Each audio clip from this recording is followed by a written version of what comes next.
Something different today, the history and evolution of the arch. So basically I'd been taught that the Romans had been the first people to use the arch, and the further I dug into this video, that's not true. Now if we go to modern day Iraq, to Nippur, there's a temple there, and here's a building here, and there's a series of arches inside. They figured if they sort of corbelled or stepped stones in towards to meet each other in the centre to form a triangle almost, it would span a door opening without having to use a lintel, because they were hard to get out of the ground to get these large stones to use as lintels. Then this came along, the semicircular arch, and you can imagine how revolutionary this would have been at the time.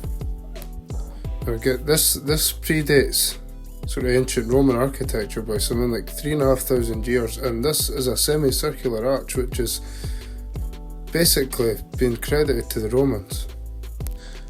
Now here at the Canaanite city gate at Ashkelon, that's 3,850 years ago, we have an example of a parabolic arch, sort of almost a precursor to the Gothic arch. We'll do a bit on that later on in the video.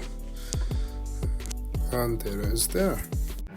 So the Romans essentially just done what they've always done and just stole these arches from the Greeks, but they just sort of they used them and popularised them essentially sort of just over 2,000 years ago. So there's been quite a sort of big gap in between the Mesopotamian arches that they sort of found, the first arches they found, and these sort of examples that you see here. And this is actually the Arch of Constantine the first Christian emperor.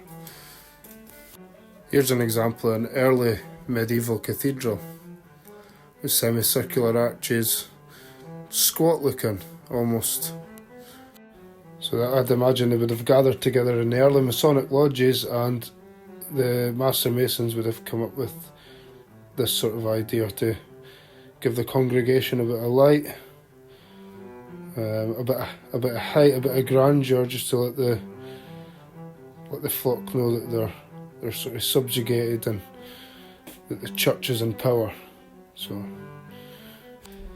if you're actually interested in stonemasonry or history, I've read this book, The Pillars of the Earth by Ken Follett. I've probably read it 3 or 4 times now. It just explains the history, early cathedral building, and has a lot of stuff about early stonemasonry. It's brilliant. A bit back to front here, but here is a segmental arch. This is the Anji Bridge in China. This dates from 610 AD. So you just cut the top of a circle here and you get a segmental arch. And the Romans were the first to develop it in 25 BC. And this is the Pont Saint Martin bridge in Italy here.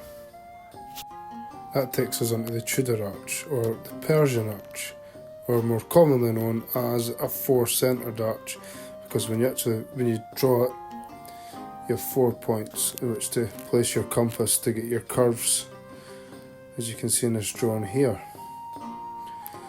Here's, if you want to pause this you can, there's some different arches, and some of the examples here of the brickwork's just stunning. Shout out to the English brickies. Here's one in a castle. So I think that's at Fulham Palace.